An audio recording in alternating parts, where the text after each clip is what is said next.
Hey everyone, Bucky here at the top of the episode to answer some questions you may be having. The first one is, why is this episode about Jessica Jones and not Mary Poppins? The second is, where's Clever? If you have not seen our Twitter feed or are not in our Discord, as of August 11th, Clever Telling has left the Will at Homestuck project. We're grateful for everything she's done for the podcast and wish her luck in her other creative endeavors. However, because I was planning on recording that episode with Clever, we pushed it back a little bit. Instead, we're first going to be covering the Netflix show Jessica Jones Season 1 with Jonaya Riley, prolific fanfic writer, host of the Alabaster Bible, voice actor, and all-around cool lady, and Danni Spoonlord Jager, our transcriptor and member of our Discord server. Mary Poppins is next on the docket after these episodes, and you'll be seeing more episodes without me coming out, including one on Infinity Train Season 1 dropping soon. With that out of the way, here's the episode. Content warning. This episode contains complete spoilers for Jessica Jones Season 1 and minor spoilers for Seasons 2 and 3. This episode also includes discussion of violence, including abuse, trauma, sexual assault, eye trauma, suicide, murder, and torture, discussion of abortion, mention of alcohol and drug use, minor spoilers for Luke Cage Season 1, and sexually suggestive jokes. Listener discretion is advised. Big thanks to Danny the Spoonlord, Fleece, Kylo Ren, Sin, John Riley, Starshine, and Sylph of Breath, our $5 and up patrons, for helping out the show. Our theme song, Sunbanger, is by @_tittle on Instagram. Enjoy the episode. I don't know about Luke, but it's Jessica in particular. I'm like, what do you mean she's bottoming? Right. What? Yeah, no, that's absurd. No. It's absurd. She looked at Luke and said, "Just how unbreakable are you?" With the I little. Yeah, like, excuse me? And then they went She's home very and they boned. unsubtle.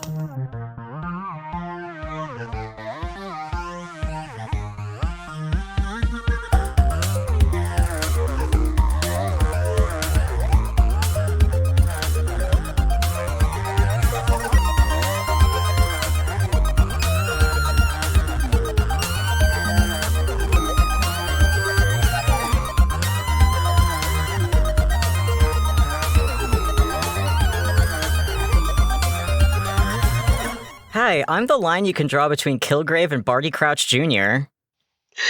I'm the living embodiment of business fish and the transcript writer. And I just kind of showed up one day. And welcome to Will It Homestuck, a podcast about putting media into the Homestuck blender and seeing what comes out. Hosting this episode is Danny. And I use they, them pronouns. Hi, I'm Jonaya Riley. I use she, her pronouns. And I'm Bucky. I use he, here, or they, them pronouns. And this is our Will It Homestuck episode on Jessica Jones Season 1. This is a podcast where we take non-Homestuck media and we put it in the Homestuck blender and we see what comes out. This episode marks the beginning of, like, Will It Homestuck is just going to have a rotating cast of hosts, and sometimes I'll be there and sometimes I won't. If you missed our Twitter announcement, our last episode with Clever was our Taz episode. We are super grateful for the editing and hosting work that she's done, but for unrelated personal reasons, she's embarking on she's moving somewhere else, and she's not going to be able to record episodes anymore. So we are unfortunately saying goodbye, but good news is more room for anybody to make Will It Homestuck episodes. Yeah, and this one is my particular brainworm because this is one I'd wanted to do for a long time. And this is a show I've seen multiple times. This is the 4th time I've seen the first season of Jessica Jones. I'm pretty sure, if not the 5th time. Superhero TV shows are the best. Superhero TV shows are the best. They are fun. Well, they are sometimes fun. I wouldn't necessarily say I think that this season of Jessica Jones was fun, but I did like it a lot. Yeah, exactly. It, like, hurt me a little bit, but I enjoyed it. The show hits kind of hard because it's not just about the abusive relationship between Kilgrave and Jessica. It's also a little bit about a lot of different abusive relationships and a lot of the ways that, like, your actions can hurt people even if you didn't intend them to. Yeah, definitely. They didn't go with one story here. They went with a mosaic of things interacting with each other. Right. So we, and by we I mean Jonaya, wrote a summary of the season that kind of, I think, both covers pretty much everything that we're going to pull into our class spect analyses, as well as carries a good narrative voice. Jonaya has a good narrative voice Thank about you. how we feel about these characters. Jessica Jones is a private investigator working in New York City, set in a world that takes place after the first Avengers movie, without using any legally protected terminology due to complex licensing issues around the Marvel properties. She has superhuman strength, the ability to heal faster than a normal human, and the ability to consume a truly heroic amount of alcohol. She spends her days conducting basic investigations for clients as a private investigator. Jessica is hired by the family of a teenager named Hope Schlottman who has gone missing. Conducting her investigation, she meets and becomes involved with a man named Luke Cage, another superpowered person with unbreakable skin. Over the course of the first episode, Jones follows a trail left behind by Hope and begins to uncover hints that something more is going on. It is revealed that a man named Kilgrave mind-controlled her to abduct and sexually assault her. Jessica tracks Hope down and recovers her to return to her family. At the end of the episode, Hope, still under Kilgrave's control, murders both of her parents. Jessica commits herself to proving Hope's innocence, agreeing to prove that Kilgrave exists to attorney Jerry Hogarth in exchange for her representing Hope in the murder trial. Jessica was controlled by Kilgrave in the past and remembers killing Luke's wife at his command before walking away from Kilgrave, who was then hit by a bus. While Jessica thought he was killed, he managed to survive, and she is able to follow his trail to the doctor who helped him and discovers that surgical anesthetic blocks his powers. We are introduced to Trish Walker, Jessica's sister by adoption, and we learn that Jessica was in a car accident as a teenager that killed both her parents and her brother. She was then adopted by Trish's mother, A horrible woman who I hate. Trish uses her talk show to reach out to other folks who might have been controlled by Kilgrave. She then insults him on air, leading to him sending a mind-controlled cop named Will Simpson to try to kill her. After the mind control wears off, Simpson agrees to help Jessica capture Kilgrave so she can prove his powers exist and show Hope's innocence. Jessica discovers that her neighbor, Malcolm, is spying on her because Kilgrave has been mind-controlling him. Following Malcolm, Jessica is able to locate Kilgrave and, with Simpson's help, inject him with anesthetic and grab him, but a hired security team is able to retrieve him before they can bring him to the holding cell they've set up for him. Jessica helps Malcolm detox from the drugs he's become addicted to while under Kilgrave's constant control.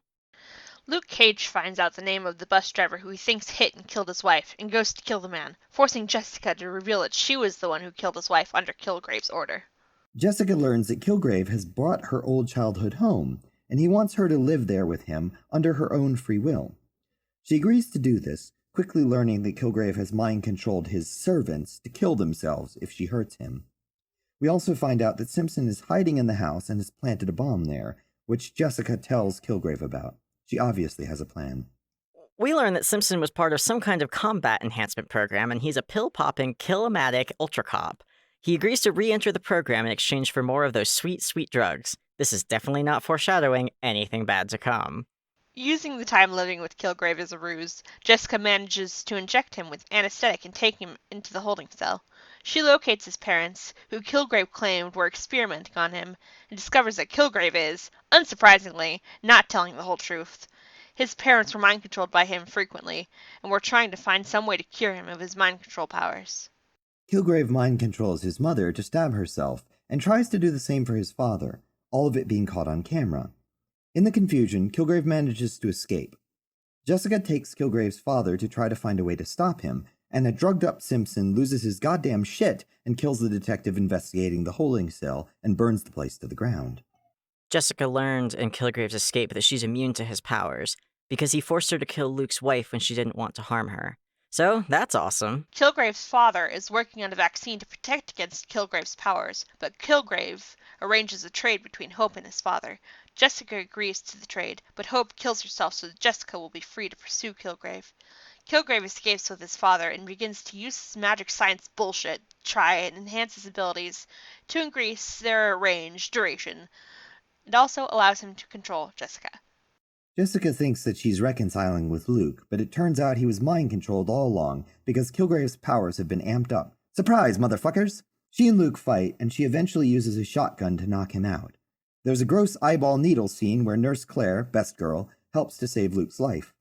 Kilgrave does the whole give me unlimited power thing with the magic power bullshit serum and thinks he might be strong enough to control Jessica. He kidnaps Trish and uses that to lure Jessica in. In a final confrontation, he says he's going to take Trish with him and he's just the grossest motherfucker ever and I hate him. Jessica doesn't move when he says this and Kilgrave thinks she's finally mind controllable again. He walks up to her and tells her to smile and say she loves him. She says it over his shoulder to Trish and then grabs him and snaps his neck. I cheer every time this part happens. We wrap up pretty quickly from here, tying up a few loose ends, i.e., hey Jessica, did you just snap the man's neck in front of 50 people? And other related things. The season ends with Malcolm and Jessica returning to her apartment to take on the next case for alias investigations. I swear, that dude died, didn't he? Did I miss something? Malcolm. I thought he died. No, Malcolm. Malcolm? The actor? No. I don't know. I thought that Malcolm died, but I guess it was the Ruben. Ruben died. Oh, yeah, no, Ruben is the one that died, the neighbor. The other neighbor. Yeah, no, Malcolm is still alive. Twin neighbor. Yeah, with the weird relationship with his sister. I guess I should have finished watching this show. I think basically the way we let's list the characters and then we'll just like... I think usually how we do is like we state our case and then at the end give our class spect and then all of us do that and then we can argue with each other about it. Okay. Okay, that's fair. Yeah. So the characters that we picked, there were a decent amount of supporting characters, but we tried to pick like the core group of people who get consistent characterization through the season. So we have Jessica, Trish, Luke, Kilgrave, Malcolm, Simpson, and Hogarth. Do we want to start with Jessica, or do we want to... Do we want to work from like least to most, or do we want to work from just top to bottom? I think we should start with Jessica and move on from there. That's fair. Yeah, let's just go down the list, I guess. All right. I'll let, I guess, Bucky, you start out, and then we'll go each in turn so you can kind of set the tone for what we're talking about. Okay. Here's what I have for Jessica. Jessica wants to be self-centered, but can't really stop herself from helping. She absolutely does not think she's a hero, especially after being compelled to kill Riva. She's insistent on saving the subtly named Hope Schlottman, most likely because she blames herself for not finishing off Kilgrave in the first place. But she also kind of struggles with mustering up the resolve to kill Kilgrave because she doesn't want to murder. She does say she considers her care for other people to be a weakness and hopes suicide pushes her to be able to finally take out Kilgrave in a very quick and final moment. It was almost anticlimactic in how fast it was, except for the bit where it super duper wasn't. Jessica's journey over the course of season 1 is one of learning to see the bigger picture. She's initially very concerned with saving all of the people that she can. She tries to stay unaffected, but she can't help but try to save every one of Kilgrave's victims. She doesn't want to help them recover, she just wants to save them. She's not interested in recovery, and she's not looking to find meaning in her life. She just wants to take responsibility for the things that she believes are her fault. Jessica is also desperately trying to change things for the betterment of everyone around her and also herself.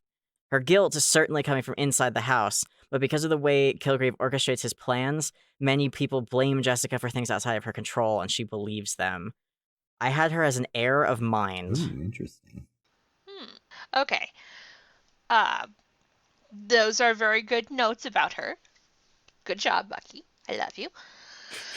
Mostly, I just thought of her. She is constantly looking at the dark side of humanity, and she's like classic all-powerful. I'm so powerful, and everyone else is so weak, and it's sad. And I have to protect them. Oh, not really. My notes are all over the place. Every single episode gets their own notes about Jessica. I'm just gonna go off what you said. I'm just going to class specter. I put her as a maid of doom. I originally had her as a maid of rage, but I decided she is more of a doom player than a rage player, as angry as she is. Just because she is a pessimist at best, but she uses her pessimism to help people. Okay. So I had a lot of all over the place notes. I have at least 4 different aspects that I was considering and at least 3 different classes. But I saw Jessica as being she's very defined, at least in the first season, by what she went through with Kilgrave. Like, she definitely wants to help people, although she takes a very kind of cynical, like, you know, I guess I'll help you fuckers type of attitude towards it. But I think she genuinely wants to help people. Like, she's not, at heart, she tries to be cynical, but isn't. But I still saw her as very defined by, like, bad things that have happened to her in the past. Like, she's really focused on what she did to Luke's wife. Like, that's such a defining element of her character. And, like, her experiences with Kilgrave are so defining. Like, that's kind of what drives her to actually help other people in a meaningful way beyond, like, the PI stuff that she does in the beginning. So yeah, I had a lot of notes on her all over the place. Like, she avoids the spotlight. She generally tries to stand up for what she thinks is right. I have drinking problem as a separate line item. I had her as a maid of rage. So I see the rage element as still being very definitional to her, at least in the first season, where, like, even though she's working to overcome it, like, what seems to drive her is her anger towards what she had to go through and what others had to go through. But she does use it to help other people. So yeah, I had her as a maid of rage. I think I told you I originally classified. We did. So Danni and I did. We were like, "Hey, you want to hear what I put down?" And we both had Maid of Rage, but Danni went off in a different direction, and I stuck to my guns on that. So I didn't even think about the void coding either. Like, with the alcohol. I didn't see that as being super, like, it's more of a character quirk. Yeah, it doesn't have the same narrative function as it does in Homestuck. Yeah, like, it doesn't. She drinks a lot, but it's just kind of a thing she does. Like, I don't even think she's able to really, like, her powers seem to mute her getting drunk. So it's just kind of like she's trying to use it as a way to drown out what happened to her, but can't. Yeah, like, she does get, like, shit faced at one point in the season, but she's a high functioning alcoholic, if you will. Exactly. What did you have her as, Bucky? I'm sorry. Air of Mind. Air of Mind. Yeah, we were. I don't think any of us. Danni and I agreed on the maid part, but none of us came to the same aspect. One thing was, I think we all might have been coming from different directions with how we were defining stuff too, which is the fun part about this, because I'm sort of working off of optimistic dualist class definitions and then Esther O. Pacifica's aspect definition. So for Jessica, the particular stuff that lined up with some of Esther's definitions for mind were she's not trying to find meaning in anything. She's just, like, operating in the bigger picture, because the bigger picture is the meaning. Like, saving people, making sure some good thing happens, being able to help people, that's the meaning for her. This is gonna be a little, I'm gonna blow half of my class spec for some other characters, but I think the story operates along a mind-heart axis, where you have people who are trying to look at the bigger picture, opposed against people who are so consumed by their egos that they think that their own, like, they are the meaning of life. Yeah.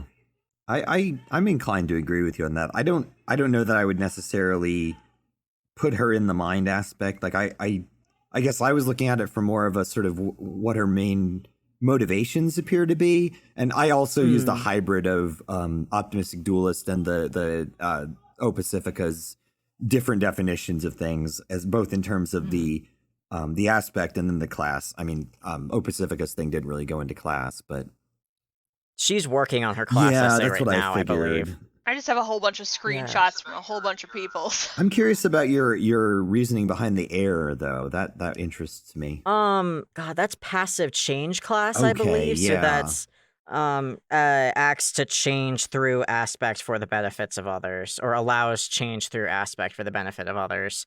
I am inclined to agree with maid, though. Okay, so she's definitely a maid, but we've got 3 different aspects. Yeah.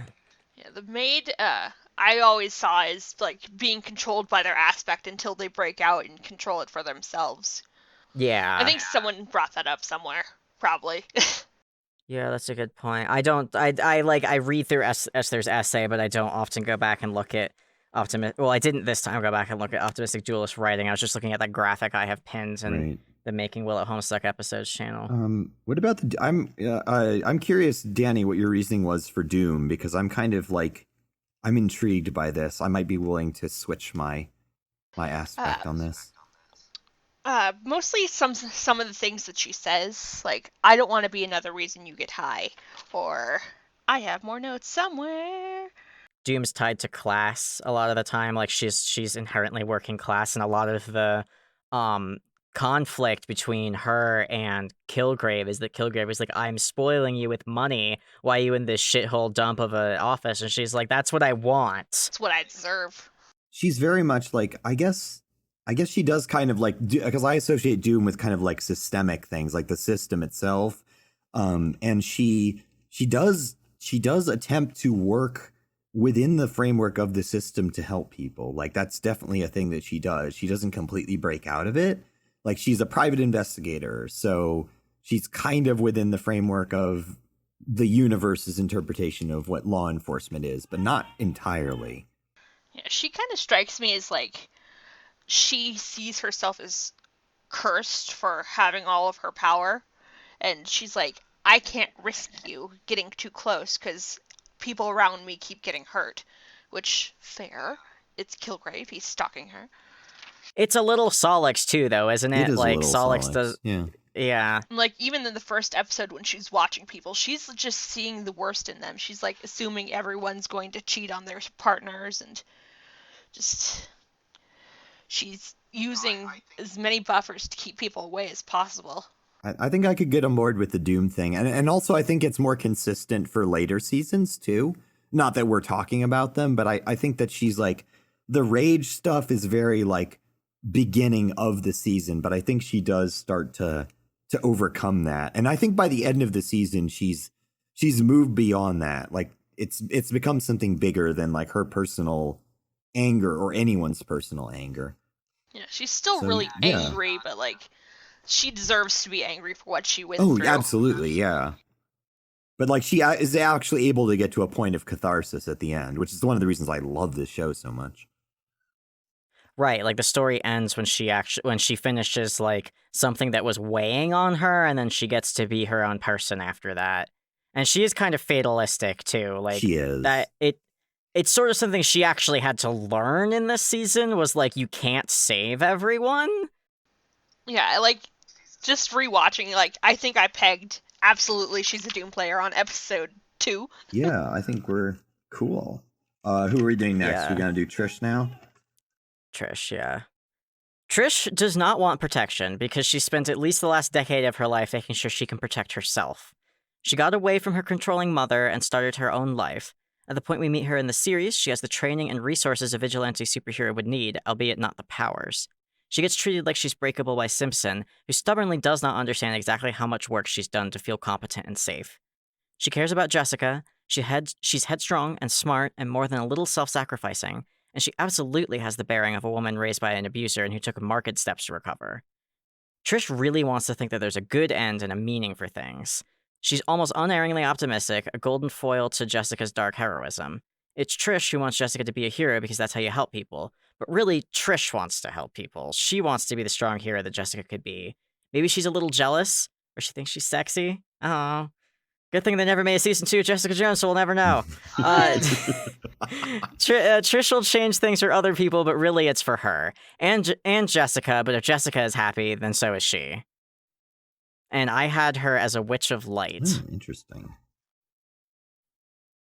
Because like she's got that spotlight, or she wants that spotlight. Like she was raised in showbiz, and like she didn't leave it.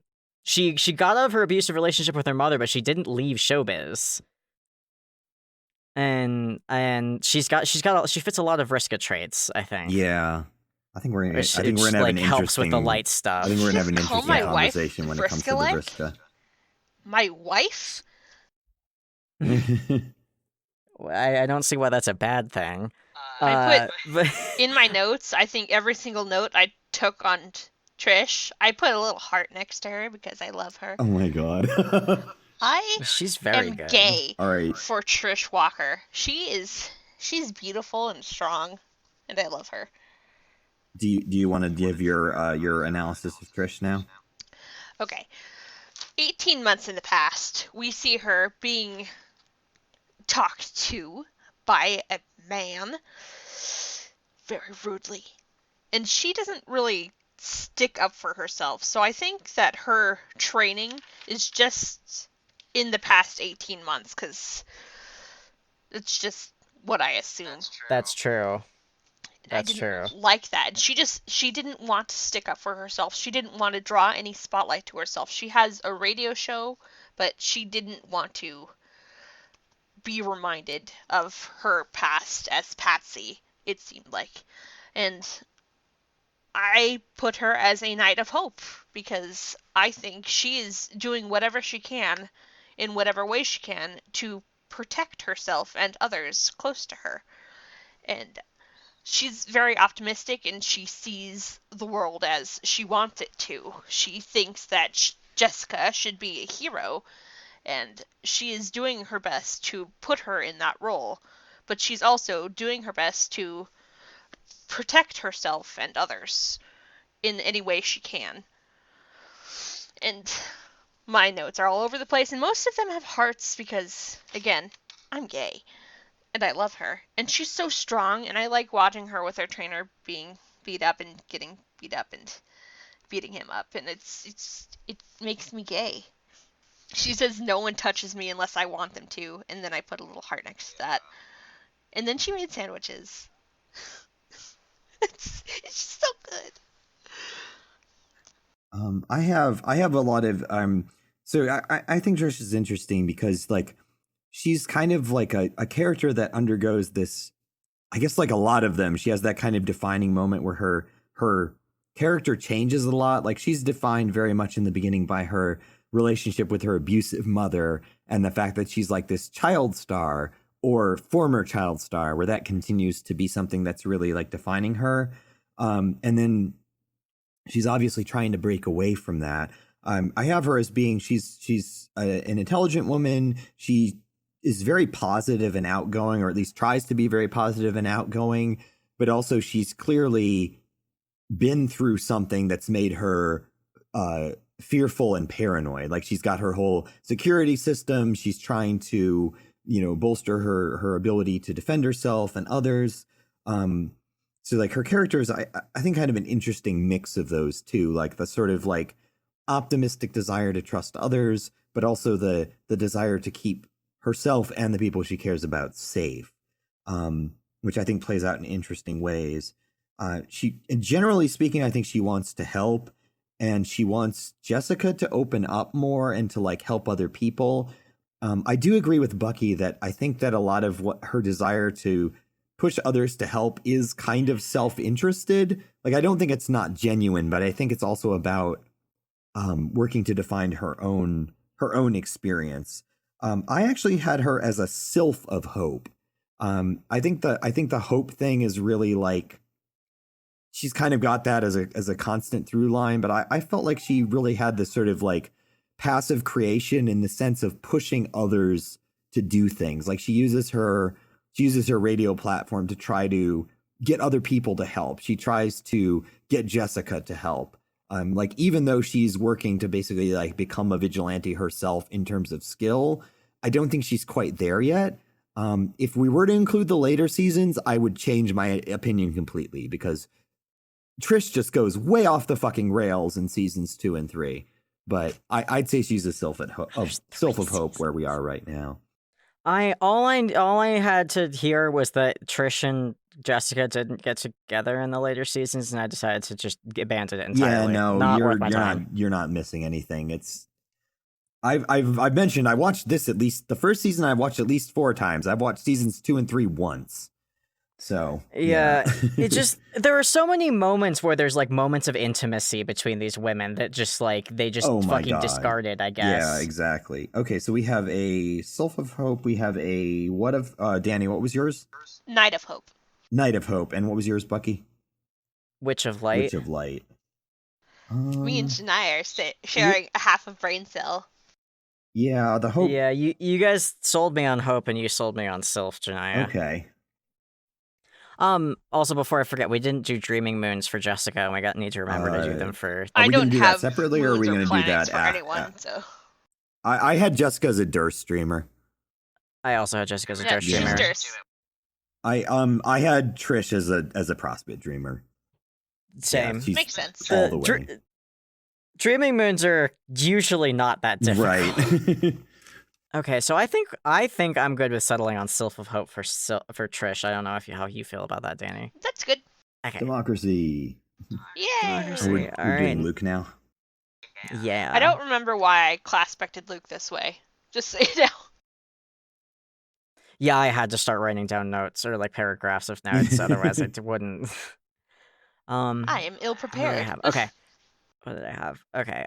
We see a lot of Luke in recovery or grieving. He's absolutely not yet over the death of his wife, when probably will never be. Luke kind of reminds me a lot of Magnus Burnsides in that regard, honestly. Like, he's got some Magnus things going on. It's a little hard for me to get a read on his class spec, knowing he's again, like I mentioned, he's just after his backstory and just before his own television show, and he has a whole lot of character development there. I do think one thing Luke has served up over and over again in this season is endings. He gets the end to his search for what happened to Riva. He gets the end to the bar that he made out of their dream. He gets the end to his chance at a normal life again. Luke keeps his word, and he gets things done. He brings things to an end. Bringing Luke into a situation means it probably is going to end soon. But he also rarely gets to exert his own agency over what he finishes in this season, including when he's controlled by Kilgrave. It's all for other people.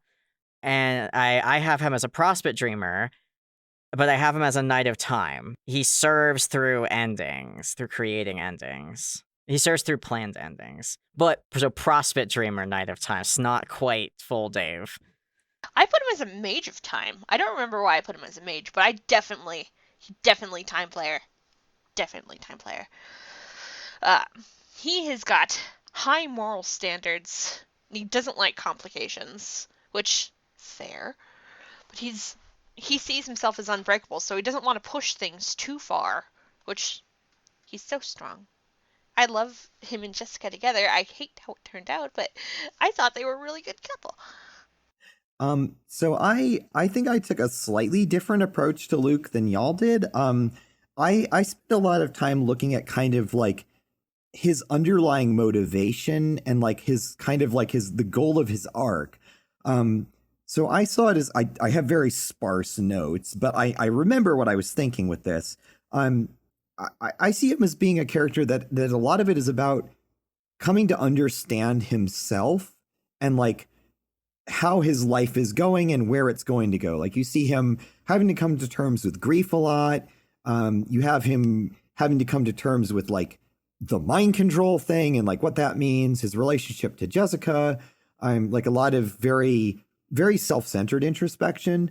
So I have him as a Prospit dreamer, but I actually had him as a Mage of Heart. So I assigned him Mulin. I'm very willing to lean on that because time actually I think is a big part of him too. But yeah, I think he's an interesting character that can be read a lot of different ways. I share the brain cell with the two of you, but in different directions. Yeah, I had Knight as a possible class spec too. So yeah, I'm flexible on this one, but I think he's a heart player. But a lot of it, because we don't see a lot of his character development, I think you can take it in different directions. Yeah, I think he's a time player, and I'm willing to put myself on that just because. I'm absolutely willing to bend on time. I think that's such a. I think time is an important part of his character too, and like actually when you get into his TV show, it becomes even more important because you deal with like the past and his past specifically. So yeah, I'd say time player is. I'm absolutely willing to cede on that one. We had two mages. And again, it is specifically because of what he's like in this season. Yeah, exactly. I think it's still important. I think the time aspect is still very important. Yeah, just because what's important to him in the past and moving forward, it's a very time aspect-y thing. He's also like constantly running out of time too. Exactly. Like he's always on the run. He is constantly being faced with people gunning for him. And everything is time based in the in the season too. Like it's basically a ticking clock until he finds out that Jessica killed his wife, or his bar gets destroyed, or he gets mind controlled. Like everything is based around like markers of time. So yeah, I'm good on that. I'd still go with Mage over Knight. I think that at least in this season, it's more about like understanding and less about serving. I think maybe like season 2 Luke Cage is more of a Knight player.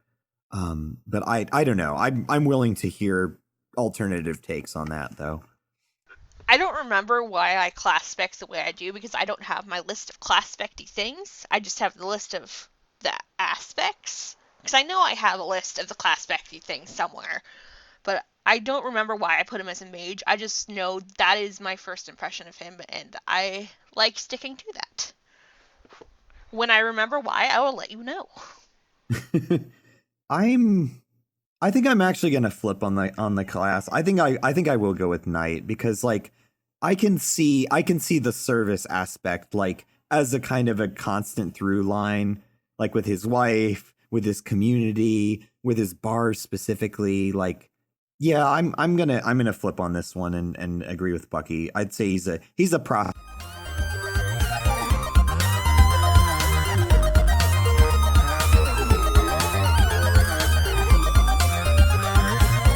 All right, Simpson.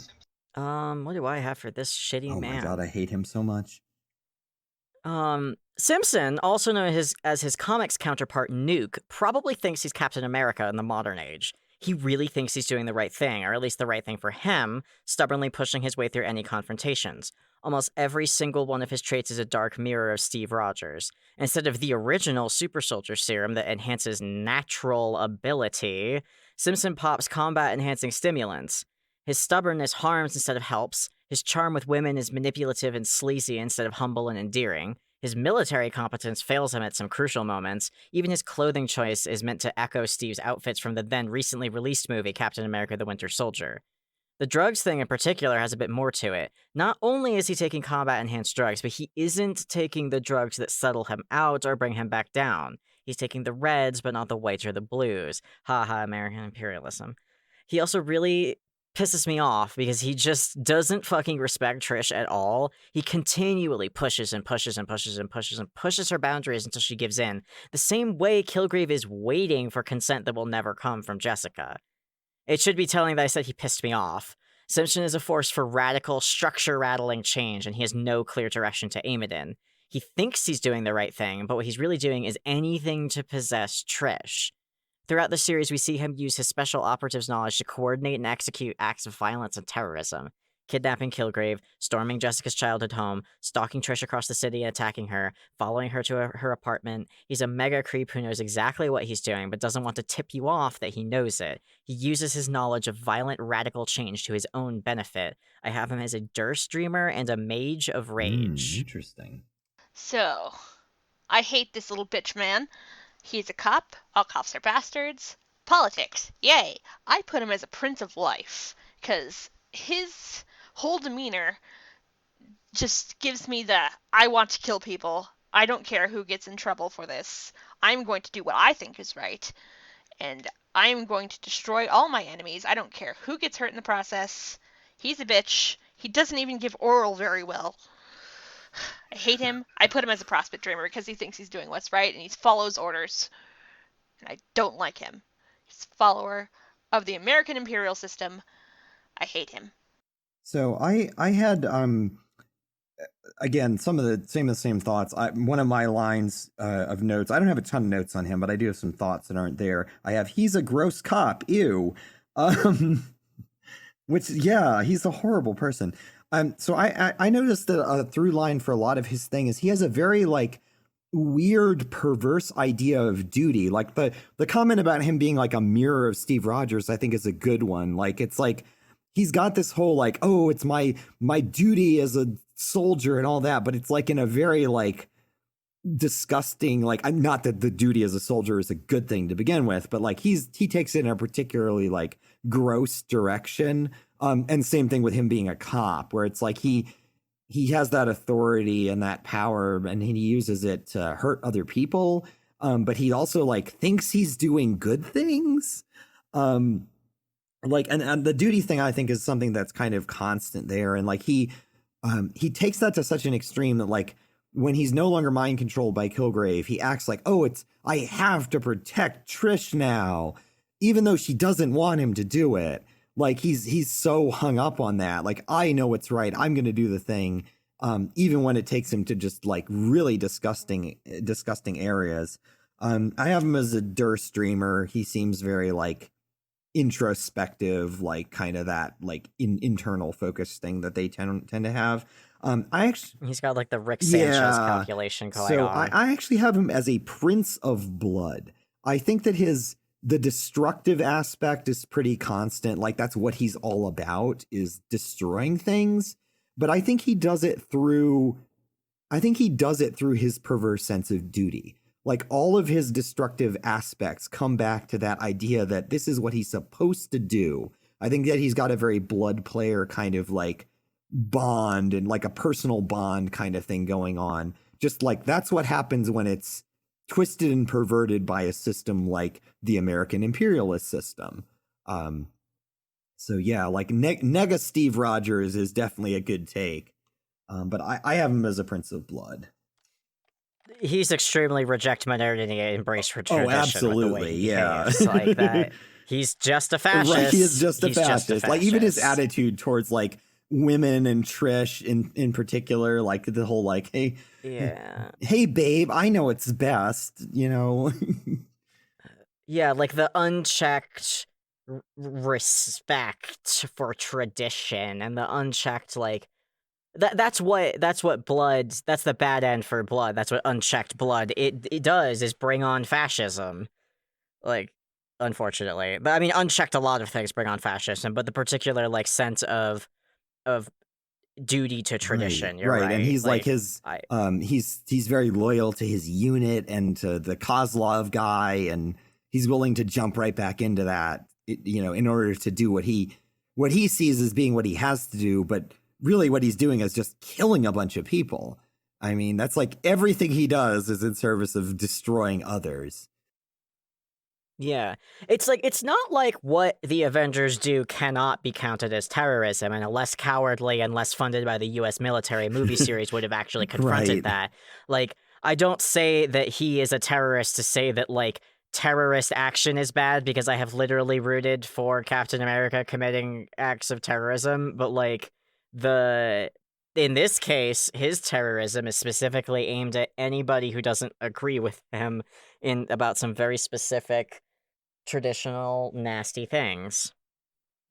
Like I had him like, I agree with Durst, but like Prince of Blood fits. I had him as Rage specifically because I wanted him opposed to Steve's Hope class spec, but I liked Blood a lot better.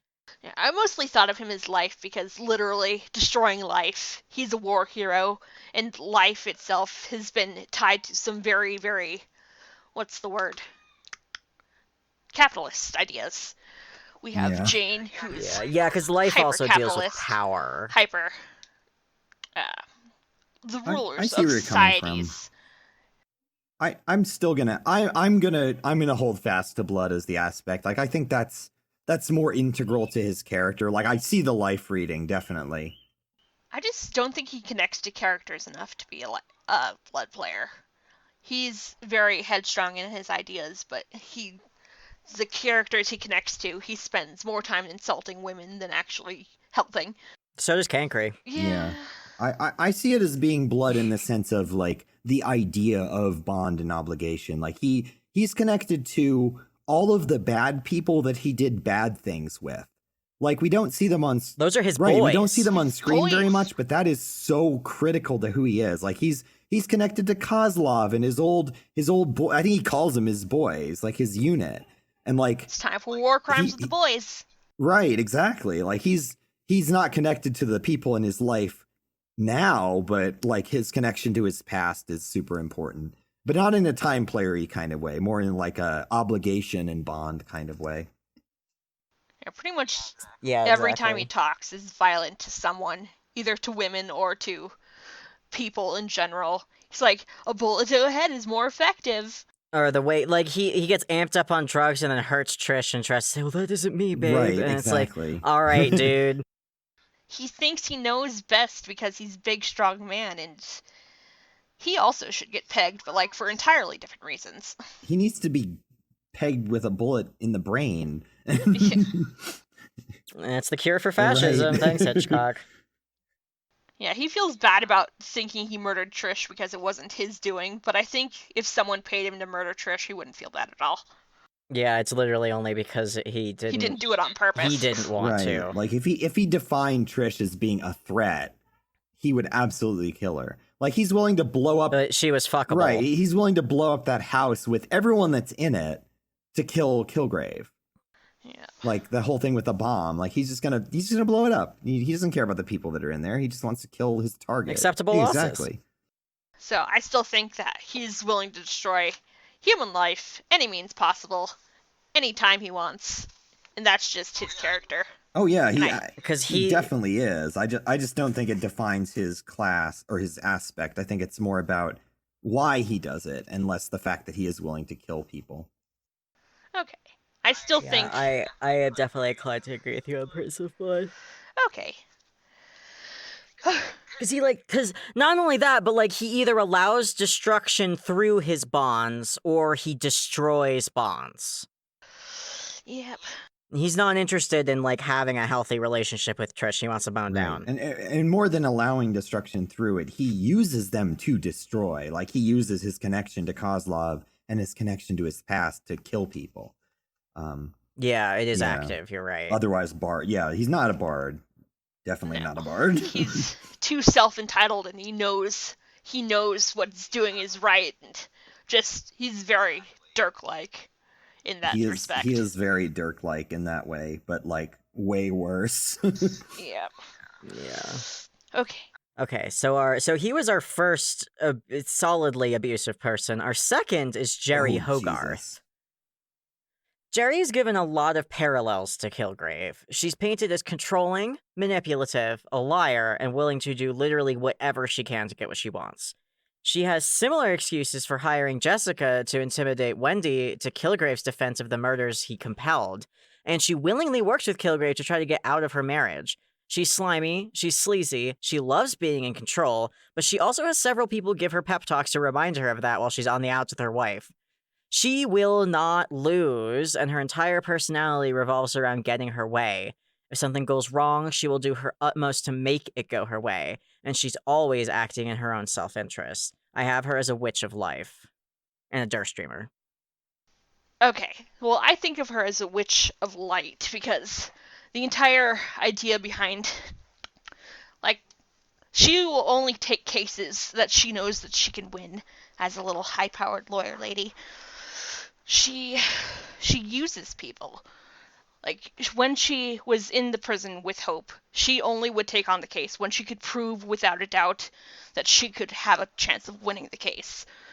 And she used anyone around her to get to that point across. She made Jessica put together the support group of people who could absolutely prove without a doubt Kilgrave was real. And even when it would serve a purpose of getting a very bad person off the street, she doesn't want anyone to kill Kilgrave because it would lose her case.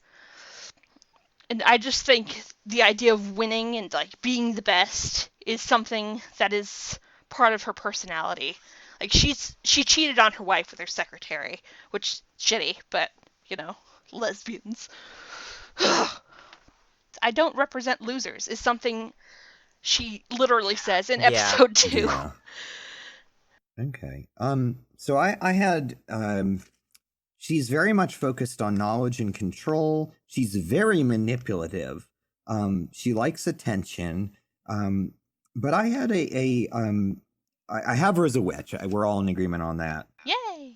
But I have an interesting take on her aspect, which is that I don't see her as being so much defined by knowledge in the light sense of the word as by the concealment of knowledge in the void sense of the word.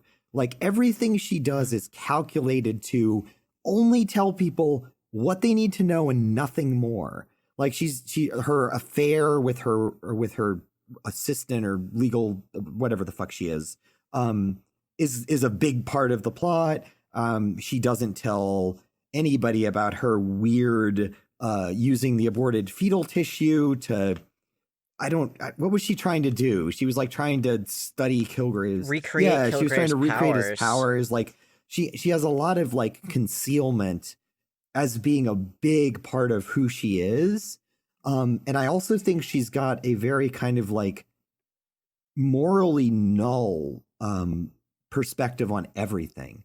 Like her whole being isn't like, she's not doing things because they're good or because they're bad. She's just doing them because she wants to. So that I had her as a void player. I had definitely a witch, but I had her as a witch of void and a Durst streamer. I mean, she's obviously a Durst streamer. I picked life because of the power thing. Like it's about she keeps saying, well, why do you want the money, Wendy? Like, what are you going to do with it? And she's like, that's my power, Wendy. It's about power for her. It's about having the upper hand. So that's why I picked life. But I do like the void thing. Like we've had powerful void players, but we haven't had malicious void players yet, and I do like that. I think I see her as being someone that weaponizes the sort of like concealment and secrecy that the void players imply. Like she uses it against other people.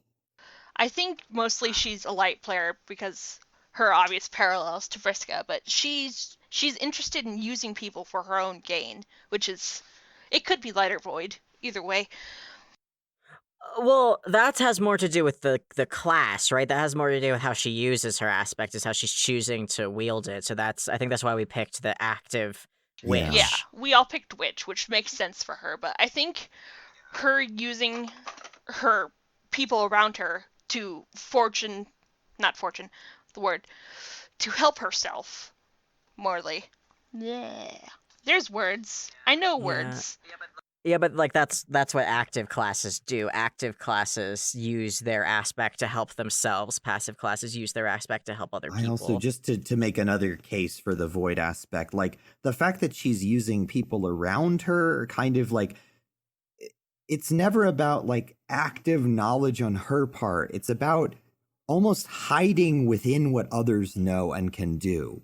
So like she's always there kind of manipulating things, but she never wants to be the center of like, she never wants to be seen as the center of attention. I think that she wants to be the center of attention, but in a way that she controls very precisely. So like, it's not about like knowing things necessarily. It's about manipulating what others know or what they can and can't do or their access to information. Like it's more about controlling the flow of things rather than the actual, like, I see light players as being more about like specific knowledge, like possessing knowledge directly, whereas she's more about manipulating the flow of knowledge. She doesn't want attention on her because she wants people to see her. She wants attention on her because she wants people to see the conclusions that she's drawn behind the scenes. She's not the kind of Sherlock who walks you through how to figure something out. She's the kind of Sherlock who dramatically reveals that she's already figured it out and fuck you if you thought you could learn right. it. It's like we have the same conclusions just in the opposite direction. Yeah, that's why this podcast is fun. That's why this works so well, because like media, like character analysis is subjective. She's just willing to do anything to get all the information for herself, whether or not she shares it with anyone else. She has to know it for herself, and then if it benefits her, she will tell other people. See, that's more of like a mage thing. Like mages collect information for themselves, whereas seers collect information to help other people. But, like, I do agree with Jonaya that, like, she doesn't necessarily hold all the information cards. Like, a lot of the time she doesn't work with all the cards. She works with the cards that work for her. She picks the pieces of evidence that work to support her argument. She picks the people and actions that will work for her. She's not always playing with a full... playing with a full deck is not what that means. She's not always playing with like a complete knowledge of the board, but she weaponizes the small pieces of information that she has, and she uses the ability to restrict people from knowing more in order to in order to enhance her ability to control others. that last conversation with Pam when Pam is in the holding cell for Wendy's murder, where she's like doing that, like, it's complicated, where she's like not, she just won't tell. Pam figures out that Hogarth hired Kilgrave or was working with Kilgrave. She doesn't tell Pam, but Pam susses it out because of what Jerry isn't saying. I guess I will concede. She is very Void-esque. I have evidence. All right, well, I guess that brings us to the Grand High Bastard himself, God. then. Take it away, Bucky. Okay. All right. Kilgrave has never grown up. He behaves as though he's still a child, overgrown and petulant. The truth is a thing that he can literally bend to his will, weaponizing different versions of events to manipulate people. I think a large reason why his actions flipping from pathetic to enraged and back again as needed to get people on his side would not have worked nearly as well, or, sorry, I think that it wouldn't have worked nearly as well if he wasn't played by David Tennant. The man hasn't gotten to act this unhinged since he played Barty Crouch Jr. in the last 10 minutes of the Goblet of Fire movie. He had so much fun.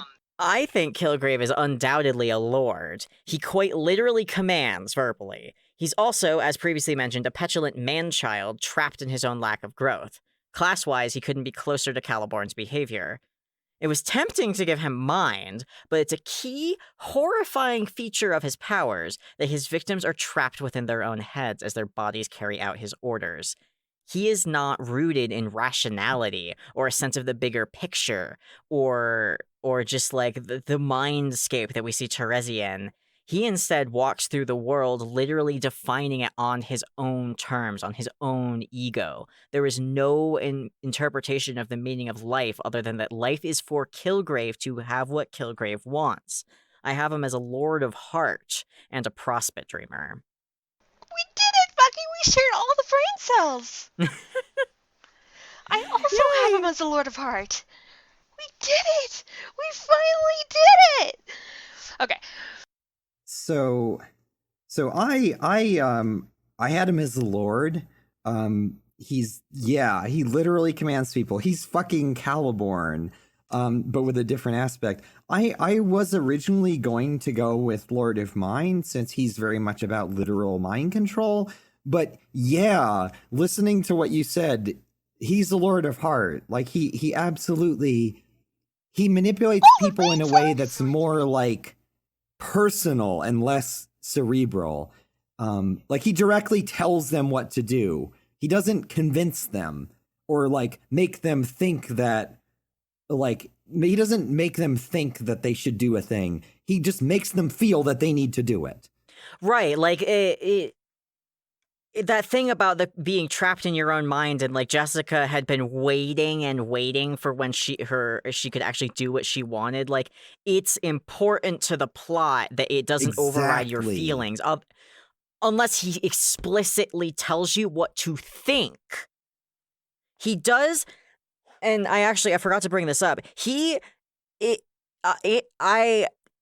When he tells the police station, in 30 seconds, you all will think this is a hilarious joke. One, it's hard to convince Clemens later that that wasn't a joke because he was told what to think. And two, it doesn't affect Jessica. The show gave away that the Kilgraves. I mean, it didn't give away. It was only on a rewatch that I noticed that like. The show gives that away the first time it flashes back to her walking away from Kilgrave. Because he's, because they didn't come back and she just keeps walking. Come back here, Jessica. Yeah. Slow motion. But yeah, I noticed that on a rewatch. Like, yeah, they drop a lot of hints that she's not under his control anymore. But yeah, I Lord of Heart, absolutely. He's like, the people are shown knowing that something is wrong, but they can't do anything about it. Like they're like when the dad is trying to like cut his own heart out, you can see that he's like, I don't want to do this, but I have to. Right. Like, I hate to bring it up, but if you compare his behavior as a Lord of Heart to our ascended Prince of Heart. He's not destroying people's senses of selves to get them to do what he wants. He is just commanding them. It's not anything more than he's just changing what they're actually doing. And it's more powerful, but less subtle because it's more powerful. Yeah, his thing isn't that he's controlling people's minds. He's imposing his sense of self and what he wants onto other people. Not so much that he's controlling their mind. Because if he was controlling their mind, then they would also want to do it and they wouldn't have any regrets about it. But his sense of control is so strong, and his sense of self is so strong, he's forcing that on other people, and that's what makes him a shitty, shitty man. Hell yeah. And he's definitely a Prospit dreamer. Like, he's the fucking, I'm so happy with my life kind of person. He thinks he's doing everything right. He right. literally destroys everything. He can't do anything wrong. Yeah, and he's not necessarily like cheery or optimistic, and he's not necessarily like happy with literally his entire life, but he's hedonistic. Yeah, he's very at home with who he is. And he will repress anything that makes him uncomfortable about himself. Like, that's another frequent feature of Prospit dreamers, is the repression. Yeah. It's like, if something was wrong about what I was doing, then people wouldn't be able to do it. But that's how Jessica breaks out. She did something she didn't want to do. And so that's what broke his power over her. Yeah, he's absolutely Lord of Heart. I convinced y'all in the last two ones. I'm definitely giving that one up. Yeah. It was just like, that's why I put Jessica's mind, is partially because I wanted them to have, I did Kilgrave first, and I wanted them to have an opposing class specs, but particularly because, like, there's no way that I could say that the way Kilgrave behaves and the way Terezi behaves are at all similar. No, they're not. Like, a Lord of Mind would be like, they can actually convince you that that something is right. Like, they can get you to reason through it. He's just like, nah, you feel like doing this shit now. A Lord of Mind wouldn't have to talk to anybody to convince them what to do. A Lord of Mind would be commanding reality without any connection to a sense of self. Yeah, that's true. Okay, cool. So that was classpecting. Shipping. Now shipping. Here's the thing, there is sub-shipping that I want to do, but, like, there's definitely going to be less because a lot of the relationships in this are, like... Yeah, I don't know that I... Okay, lightning round shipping. I have Jess and Luke as a pitch to pale relationship. Thank you, yes, good. Hogarth and Jess as a pitch relationship. A really gross, bad one, but there. Trish and Will, I have as red, but really it's not, so I don't fucking know what that is. Something. That whole situation reminds me of every time a man has worn me down until I agreed to go out with him, and I never really liked him. Like, it's definitely a one-sided red crush on Will's end. I have Jess and Trish as pale, but they should be red. And I have Jess and Claire as a pitch to red, just for funsies. Just for funsies. Yeah, I definitely just read heavily into every single one of Jess and Trish's reactions, and I think that it's definitely, like, when we'll get to the Vriska, but regardless of who the Vriska is, Jess and Trish are Vrisrezi. Yeah, I am inclined to agree with you on that.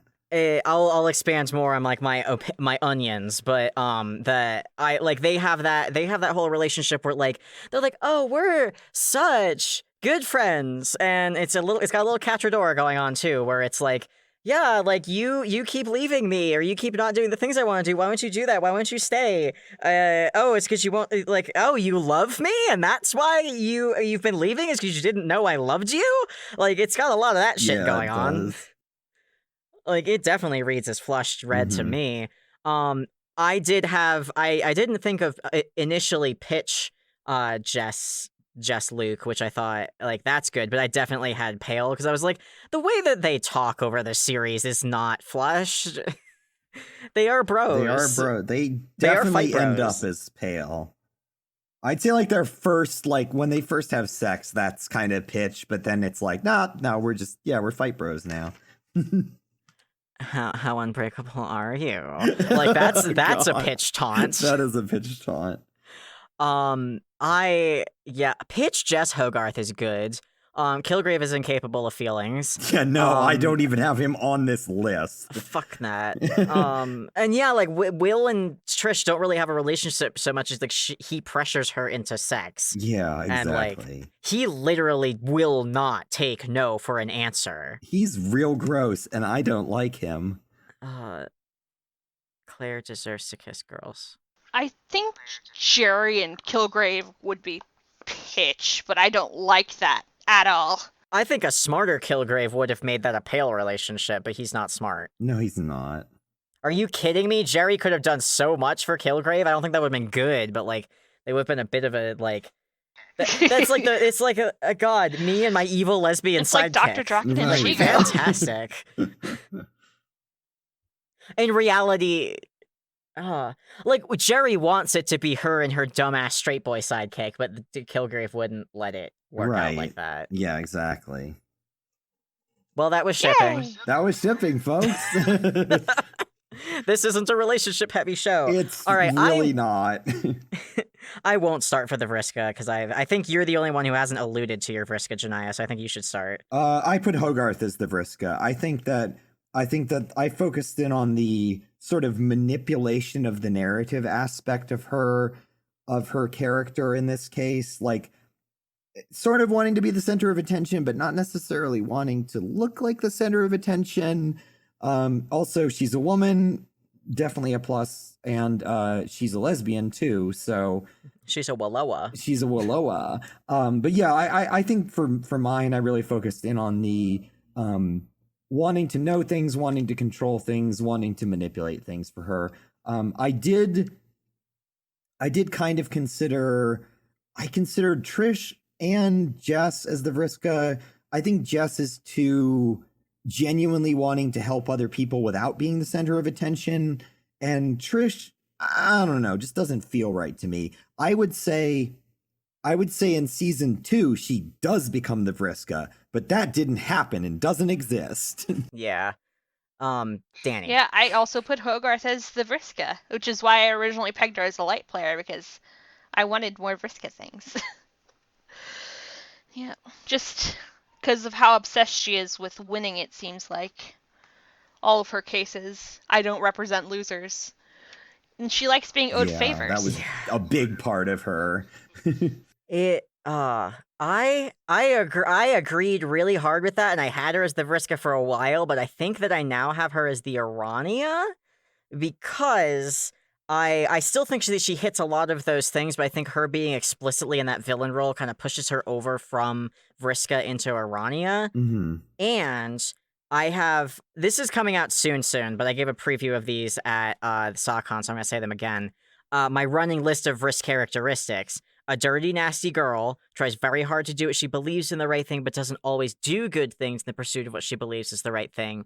Has a strong desire to be in the spotlight. Influenced and groomed by a creepy and manipulative older adult. Comp hets on some boy. Has a turbulent, emotional, close, and fraught relationship with her best friend, who she almost definitely has a crush on. I know where you're going with this. Is kind of stupid and is an explicit fuck you to the idea that women can't be like this. Most of the women in this show are an explicit fuck you to the idea that women can't be like this because there's more than one woman. Yeah, I like that. Directed by a woman. I like that a lot. But Trish in particular has the spotlight, is trying to do the right thing, even if she doesn't always, including like shooting Kilgrave through the window or trusting Will. She's influenced and groomed by her creepy and manipulative mother. Mm-hmm. She has some comp het for Will. And in that particular, like, you have to date me kind of way. And her relationship with Jessica. Like, for me, it's gotta be Trish. I agree with you. Like, I think I'm trying to remember where I was thinking about this at some point. I don't remember if it was during SawCon because I don't remember if we started the planning for this episode before or after SawCon. But I was looking at it, I'm like, I think you're right. I think Hogarth is more of an Arania, and I think Trish is more of the Vriska here. I'm going to give you that one. it's important to note, a lot of Arania's characterization is role-playing Mindfang and Vriska. Right, Like, they're not exactly. unconnected. No, definitely not. But I think, and like, especially because when the show starts out, Hogarth is less of an explicit villain. She's just a piece of shit. But then, like, as you get into like the whole thing with her and Kilgrave, it's like, oh no, she's a secondary villain. She's just got different motivations for it.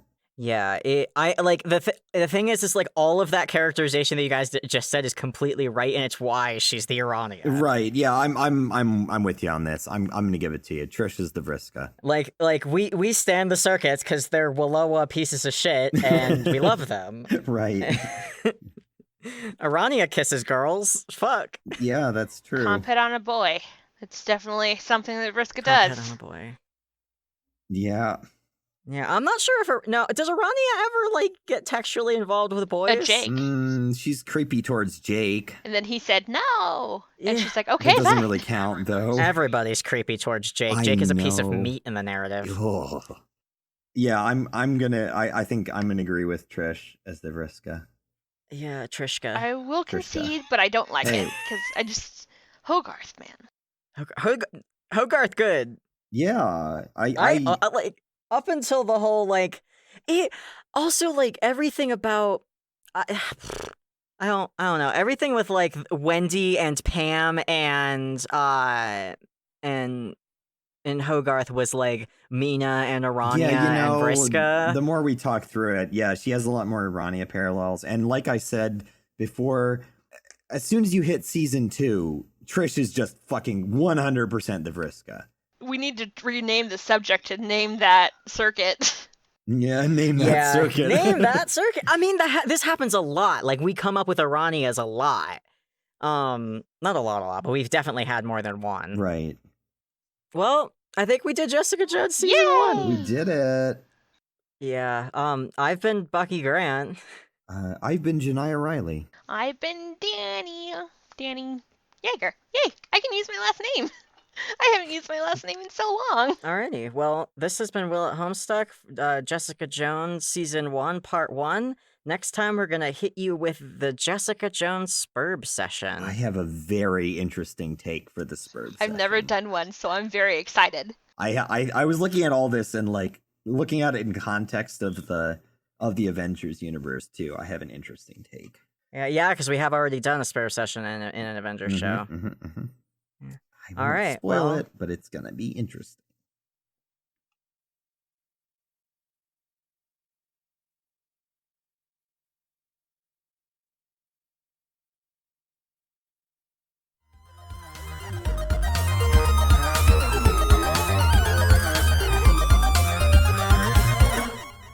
Hey, thanks for listening. Please remember to also check out the donation links in the description and keep an eye out for ways you can contribute to your local community. If you like what you heard, follow us at Will at Homestuck on Twitter. If you want to support the show, check out our Patreon or Ko-fi, both of which are at Will at Homestuck. You can get access to all of our bonus episodes as well as a bunch of outtakes. Don't forget to check out our weekly fanfiction streams Monday nights at 7:30 Eastern Time, 4:30 Pacific at Will at Homestuck on Twitch, and you can even join our community streams the first Monday of every month. Join us again next week when Danny, Tay, and Brad look at Infinity Train Season 1. Choo-choo, y'all.